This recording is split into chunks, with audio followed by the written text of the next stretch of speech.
Mi nombre es Alejandra Valencia, soy residente de primer año del programa de anestesiología de la Universidad de Caldas y el tema que vamos a tratar es broncoaspiración, el desenlace a evitar.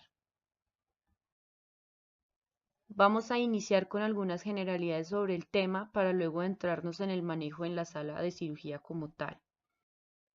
En el contexto histórico, tenemos que Curtis Lester Mendelssohn en 1946 fue el primero en describir la neumonitis por aspiración secundaria a la aspiración de contenido gástrico en 66 mujeres embarazadas sometidas a anestesia, conocida como síndrome de Mendelssohn.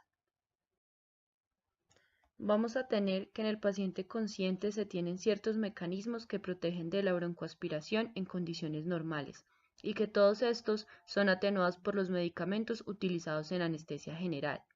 Estos mecanismos son, primero, el esfínter esofágico inferior, una barrera fisiológica conocida como barrera de presión, formada por 2 a 4 centímetros de músculo liso circular en la porción inferior del esófago y que va a estar reforzada por el ángulo agudo formado entre el esófago y el estómago y los pilares diafragmáticos y el ligamento frenoesofágico.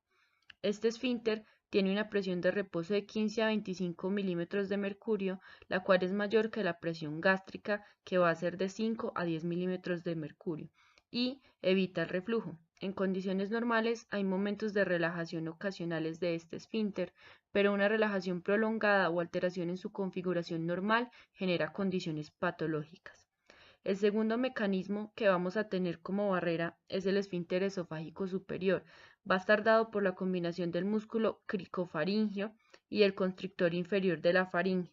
Estos van a rodear el esófago cervical y van a prevenir el reflujo. El tono de este esfínter disminuye con los anestésicos y los bloqueantes musculares.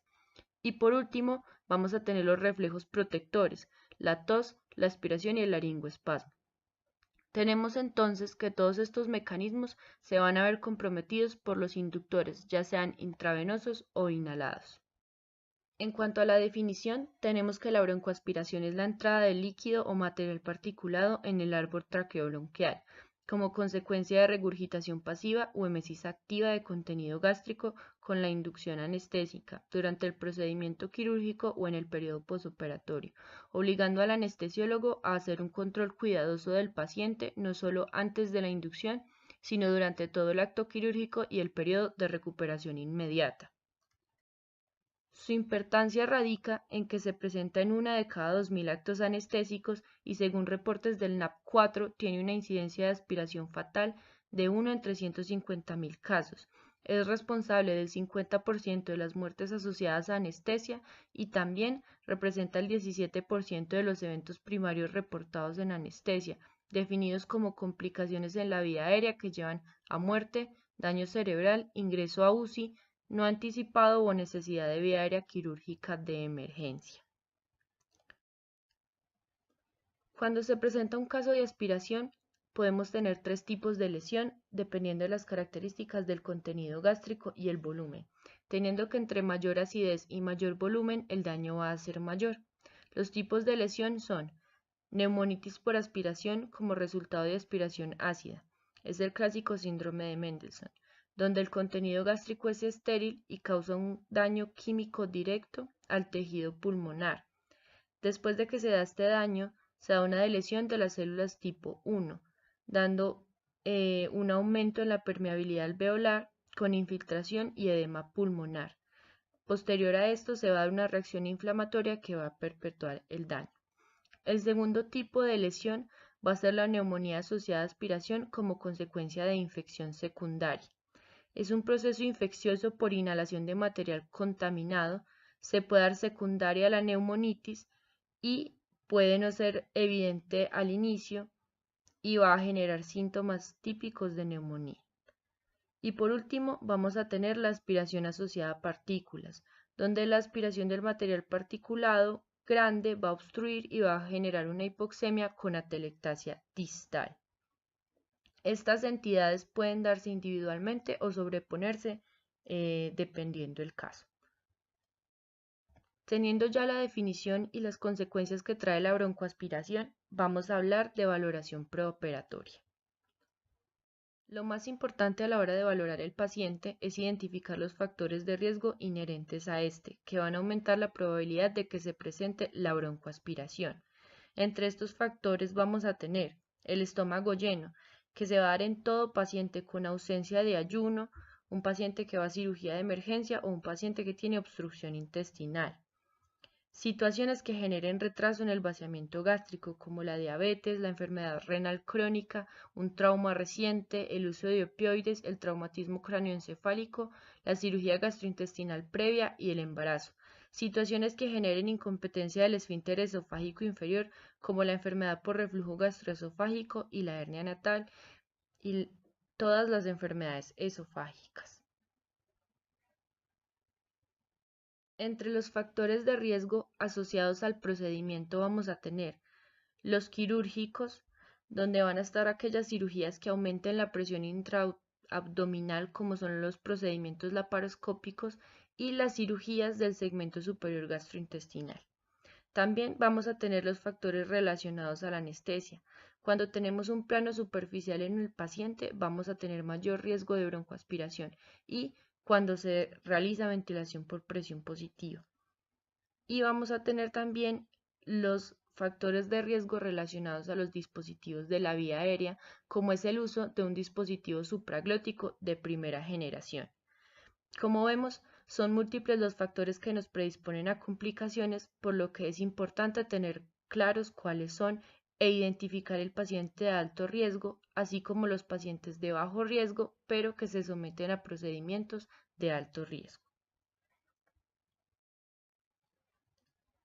En las estrategias de intervención que tenemos, siempre se va a preferir la anestesia regional cuando se tiene un paciente de alto riesgo y en caso de que se requiera anestesia general, vamos a tener ciertas consideraciones. Lo primero es el ayuno. Tenemos que peores resultados se asocian con aspiración de material particulado, acidez del material y volúmenes gástricos grandes. Las guías de ayuno lo que buscan es eliminar el material particulado, disminuir el volumen y la acidez del contenido gástrico en la inducción. Las guías actuales de ayuno están dirigidas a población sana, sin alteraciones en el vaciamiento gástrico. La velocidad con la que se da el vaciamiento va a estar determinada por el volumen y las características de lo que se ingiere, siendo más lento cuando la comida es alta en su contenido graso. Las recomendaciones actuales son líquidos claros máximo 2 horas antes del procedimiento. Para la leche materna son 4 horas. Para la leche de fórmula de origen animal o comidas ligeras van a ser 6 horas de ayuno y para una comida completa con alto contenido de grasa deben ser 8 horas. Como se mencionó antes, las guías de ayuno se aplican a población sana. Se ha visto que cuando el paciente cuenta con factores de riesgo que alteren el vaciamiento gástrico, estas guías no tienen utilidad. Este estudio mide la efectividad de las guías de ayuno evaluadas mediante ecografía en pacientes con factores de riesgo para broncoaspiración. Se evaluaron 246 pacientes quirúrgicos que siguieron ayuno según las guías de la ASA, en cirugía electiva o de urgencia.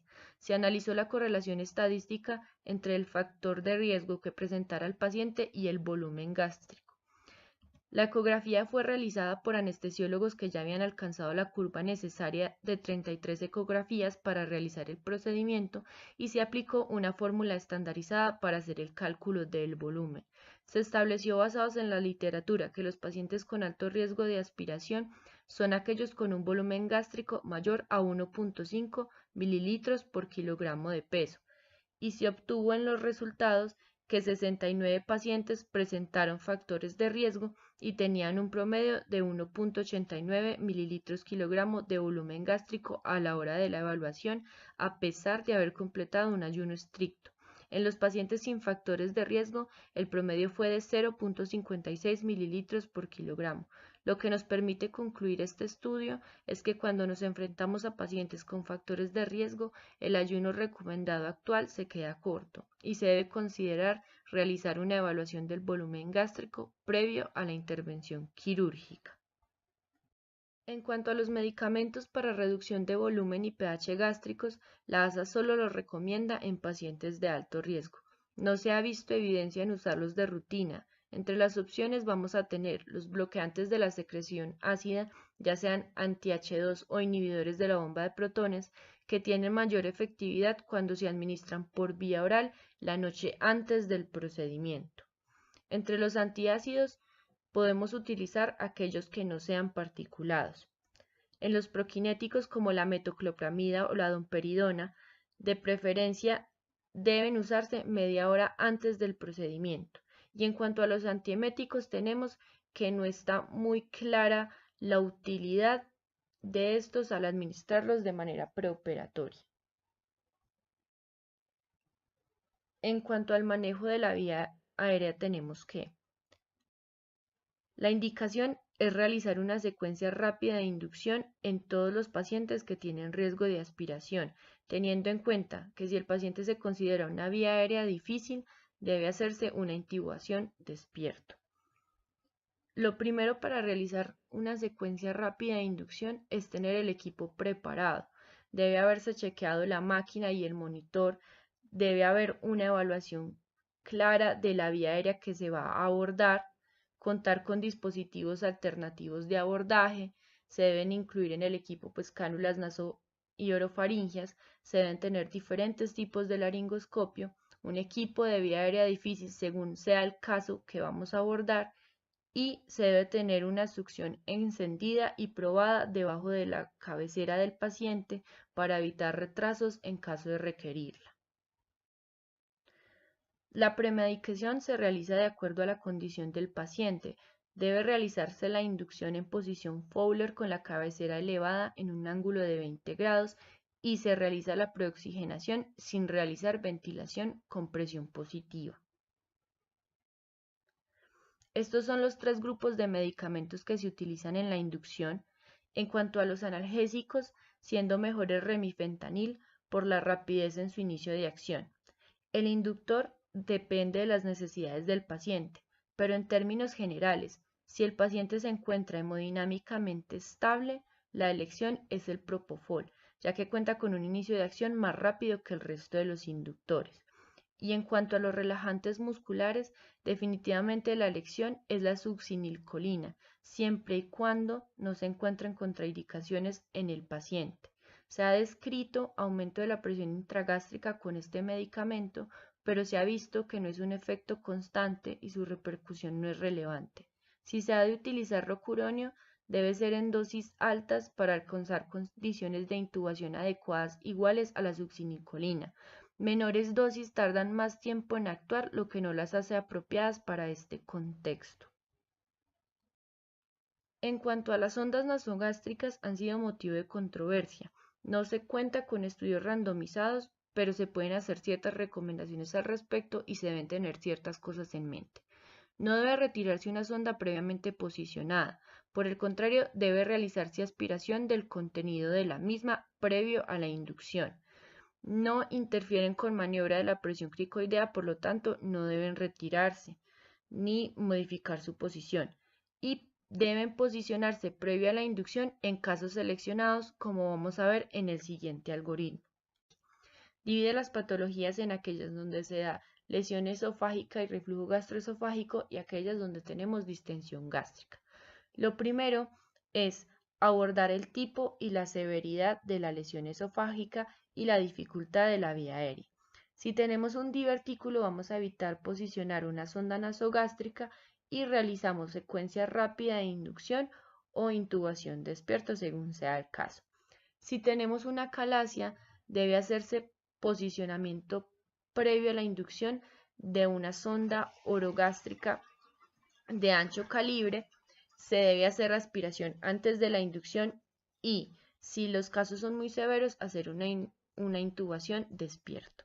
Si tenemos reflujo gastroesofágico u otras lesiones esofágicas y no hay dificultad en la vía aérea, procedemos con una secuencia rápida de inducción. Y si tenemos dificultad, hacemos una intubación despierto. Si lo que tenemos es distensión gástrica secundaria a obstrucción intestinal, ya sea mecánica o funcional, debemos evaluar la vía aérea. Si es difícil, vamos a hacer una intubación despiertos. Si no lo es, y tenemos una sonda nasogástrica posicionada, vamos a aspirarla y a realizar secuencia rápida de inducción. Si no está posicionada, vamos a evaluar de manera ecográfica el volumen gástrico que presenta el paciente. Si presenta riesgo de broncoaspiración por un volumen gástrico mayor a 1.5 mililitros por kilogramo de peso, vamos a posicionar una sonda nasogástrica. Si tenemos éxito, lo conectamos a succión y hacemos la secuencia rápida de inducción, y si no, hacemos una intubación despierta. Y si el volumen ecográfico no es alto, vamos a hacer una secuencia rápida de inducción.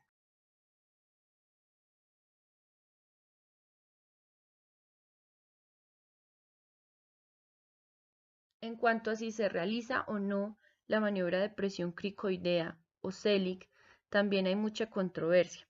Se ha visto con imágenes de resonancia magnética que al aplicar la presión se desvía el esófago lateralmente sin lograrse la protección de la broncoaspiración, y que en un 50% de los pacientes el esófago es lateral a la línea media. Mientras hay quienes apoyan la medida mencionando que la hipofaringe se desplaza como una unidad con la presión y realiza la oclusión esofágica independiente de la posición del mismo. Es de tener en cuenta que estos estudios no han sido aleatorizados y se han realizado en grupos pequeños y en pacientes de bajo riesgo. De manera reciente se publica este artículo en octubre de 2018 que evaluaba el efecto de presión cricoidea comparada con procedimientos simulados. El objetivo del estudio es demostrar que no hay un aumento de la incidencia cuando no se realiza presión cricoidea. El punto primario es evaluar la incidencia de aspiración pulmonar, definida como la visualización de contenido a nivel de glotis durante la laringoscopia o por aspiración traqueal después de la inducción, con la hipótesis de que la simulación no iba a ser menor que realizar la maniobra. El punto secundario fueron las dificultades en la intubación. Es un estudio prospectivo, aleatorizado, doble ciego multicéntrico que involucró 3.472 pacientes que recibieron anestesia y secuencia rápida de intubación y contaban con menos de 6 horas de ayuno o un factor de riesgo para broncoaspiración. Se asignaron dos grupos, uno donde se realizó la maniobra y otro donde se simuló. La maniobra fue realizada por personal entrenado y capacitado y se utilizó una secuencia de inducción estandarizada con succinilcolina, y se encontró que de 3.472 pacientes, la aspiración ocurrió en 10 pacientes del grupo de CELIC y en 9 pacientes del grupo simulado.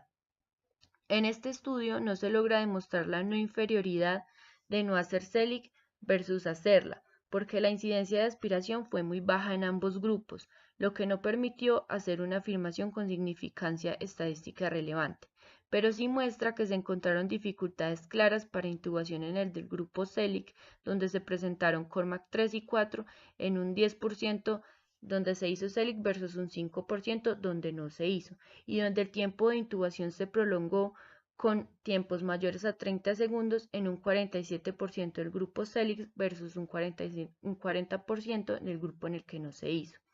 Los autores del estudio consideran que la baja incidencia de aspiración probablemente se dio por el protocolo estricto que seguían los anestesiólogos con la secuencia de inducción rápida y no porque los pacientes no tuvieran un riesgo elevado de presentar el evento. Si bien este estudio no logra demostrar la no inferioridad de no hacer la maniobra versus hacerla, tampoco muestra una clara utilidad de la maniobra como tal, y lo que deja claro es que hay un aumento en la dificultad de intubación en estos pacientes, inclinando la balanza a pensar que son más los riesgos que los beneficios de realizar la maniobra.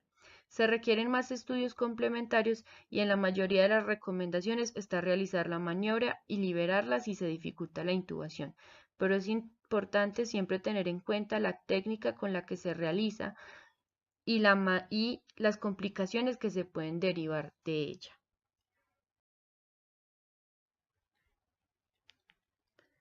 En cuanto a la extubación de los pacientes, esta debe realizarse con el paciente en Fowler y en decúbito lateral, y el paciente debe estar despierto, porque siempre es importante recordar que el riesgo de aspiración no se termina con la inducción, sino que se continúa hasta el final del procedimiento e incluso en el periodo posoperatorio.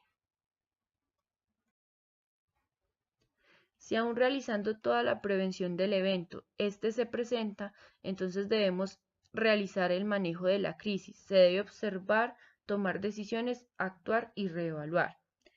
Si se presenta regurgitación o vómito durante la laringoscopia, lo primero que debe hacerse es posicionar el paciente en Trendelenburg y realizar la succión de vía aérea con una cánula de Yankauer.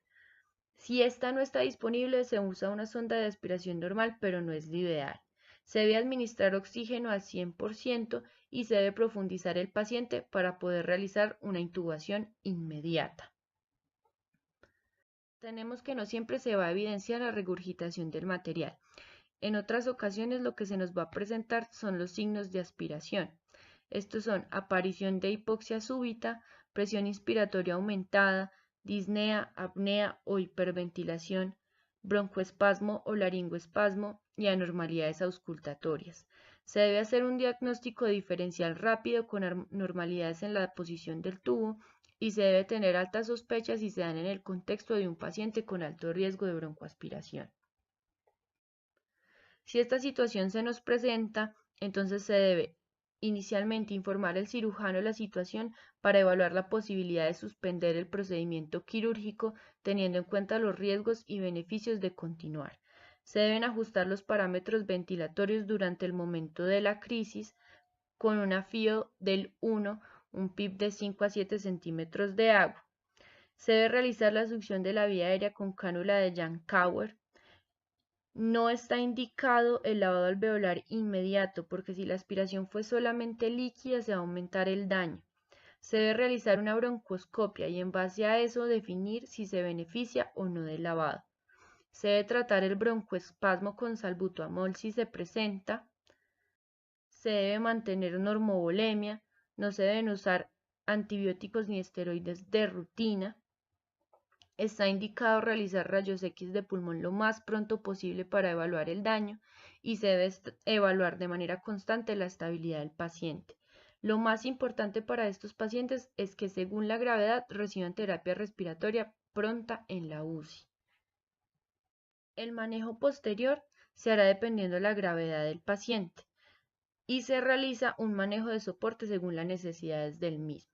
Se puede hacer una evaluación de nuevo de rayos X, unos gases arteriales, un cultivo del esputo si es pertinente y una antibiótico-terapia dirigida. Pero lo más importante es que hoy el mayor valor en el manejo de la broncoaspiración se encuentra en la prevención de la aspiración inicial, ya que el resto del manejo es soporte. Un adecuado abordaje del paciente nos va a evitar la complicación que puede ser fatal. Gracias.